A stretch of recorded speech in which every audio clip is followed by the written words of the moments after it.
Lately, I've been making tweaks to my personal office, so I figured now's a better time than ever to make a workspace tour featuring some of the stuff I use on the daily. Let's talk about it.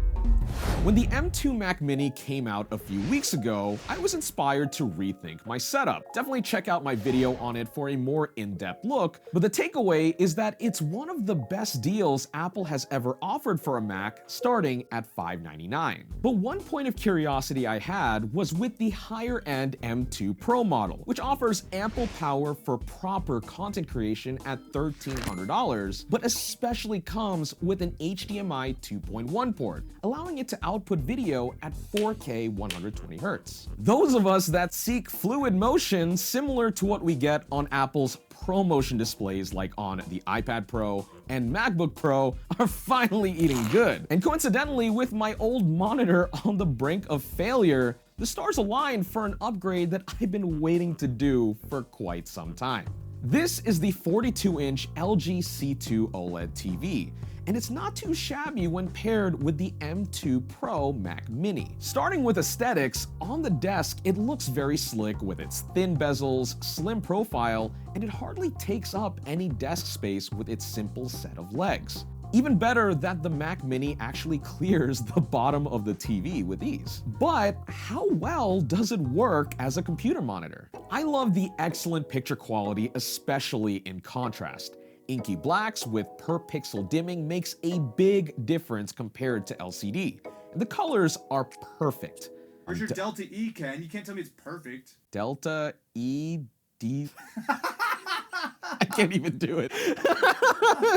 Latency that was once an issue on TVs in the past is non-existent here. Response time is quick, especially aided by that 120Hz refresh rate via HDMI 2.1. I also appreciate the screen real estate a big screen affords you. macOS lets you run the 42-inch C2 at 4K and at 100% scale, leaving you with plenty of room for activities. I find it especially useful editing in Final Cut. Being able to have everything I need on one screen for easy access actually helps me save some time on top of the convenience. Use an app like Magnet for proper window management, and you can really take advantage of all this screen. When you think about it, 4K is really just 1080p times 4 in a quadrant. So instead of having 4 monitors stitched together with all the bezels, you just have one seamless one. Win-win, win-win.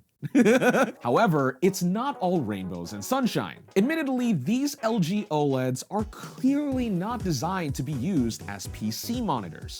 First of all, you'll have to optimize the color and sharpness for computer use, especially if you plan on using it for creative work. Custom calibration is obviously recommended if possible. Second, the TV is just glossy, which makes it tricky with dust, fingerprints, and sometimes glare in harsh lighting environments. But third, and probably worst of all, requires a bit of an explanation. While I think long-term concerns of burn-in are a bit over-exaggerated, especially with how much better these panels have gotten over the years, the issue I have lies in the measures these LG OLEDs take to prevent said wear. The most egregious of them all is that the TV automatically dims if it doesn't detect motion within a certain threshold. Scrolling through web pages or editing video on Final Cut is mostly okay, but sometimes isn't enough to keep the screen bright.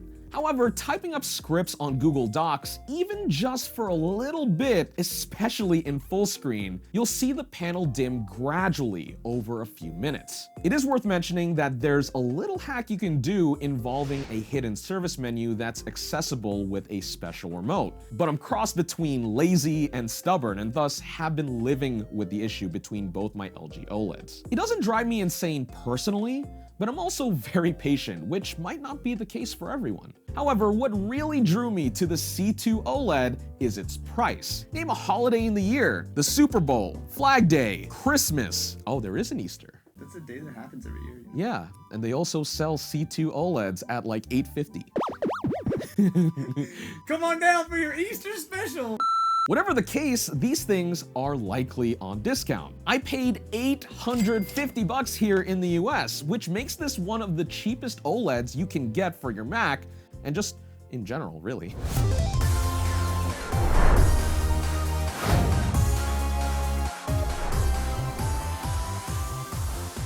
Okay, so we talked a lot about the TV as the focal point of this setup, but there are other bits and bobs that add comfort and convenience to my workflow. For example, this Thunderbolt Pro dock from OWC provides plenty of I/O, including 2 Thunderbolt ports, one of which does 85-watt power delivery, especially handy for MacBooks. There's also DisplayPort, 10 gig Ethernet, which we actually need here in the office to connect to our editing servers, and my personal favorite, USB-A and an SD card reader on the front for easy access. Now, this dock is standard issue here at the Overclock Media office, but it's definitely overkill for most. However, since the Mac Mini runs everything through the back, having a dock like this is very useful. Luckily, if you want something similar to what I have here, just without the CF Express slot or 10 gig Ethernet, there are plenty of alternatives that exist at a fraction of the cost. Peripherals are also key to a setup, especially if you find yourself sitting at the desk for hours on end. Apart from editing, I spend a lot of time doing research and typing up scripts for videos. Subscribe for more. So I'm always on the lookout for accessories that not only look good in the setup, but also strike a balance between reliability, solid feel, and comfort that I need for lengthy work sessions. I've talked about trackball mice in the past, and the Logitech Ergo M575 is a surprisingly good alternative to the MX Ergo I featured on the channel last year. Nearing half the price at $40. It's a no-frills mouse that can hop between 2.4 GHz and Bluetooth if you plan on using it with multiple devices. And it's also an easier pill to swallow if you're unsure that the trackball lifestyle is for you, at least without compromise in your budget. And at the end of the day, it keeps my wrist straight and offers lots of cursor mobility for those times that my desk might get a little cluttered. Times? You mean like all the time? For the keyboard, I'm using a custom KBD75 that's damped and has a brass plate sandwiched in with glorious Panda switches lubed with Crytox 205. Additionally, I have the GMK Yudu keycap set that's themed after one of my favorite anime, Yudu Camp, adding some cozy vibes to the desk. There we go. One of my favorite aspects about this keyboard is that the whole thing sounds phenomenal.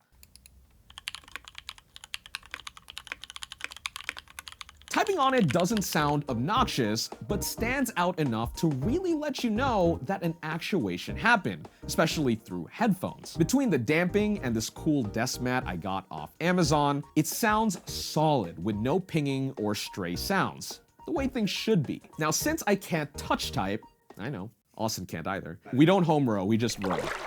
But also because I try to take care of my eyes, especially if I'm here late at night, I love using the Quintus screen linear light bar fixed on top of the LG OLED.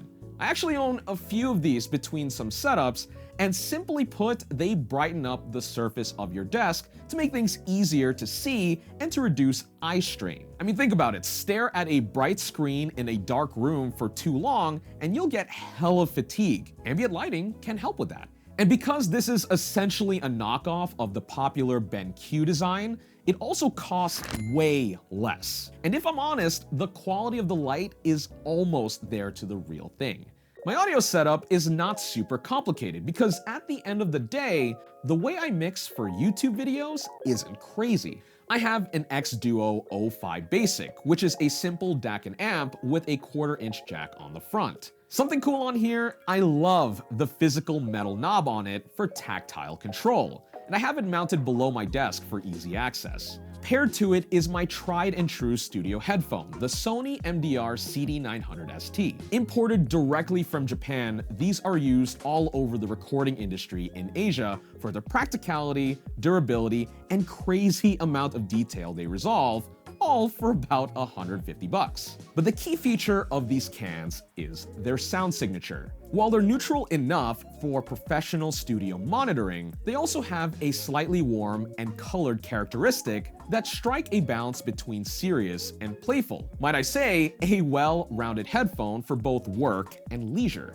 And when you think about it, to some degree, that's kind of what you want when you're mixing for a YouTube video. After all, a majority of people out there watch YouTube on their phones, likely with a pair of earbuds like the AirPods Pro or Galaxy Buds, Or worst case, the goddamn speakers on the phones themselves. I mostly listen to YouTube videos on the speaker on my phone. Same, when I'm lying in bed and there's no one around. So between an okay pair of speakers, like the ones on the C2 OLED, and my trusty CD900 ST, I've got my bases mostly covered. Last but not least, there's the table, the FlexiSpot E5 motorized standing desk. Nothing fancy here, just a solid tabletop with custom modes you can set for sitting down and standing up. And I also have cable management all over to make this thing look as neat as possible, though I still have to go in with a comb and really get it buttoned up.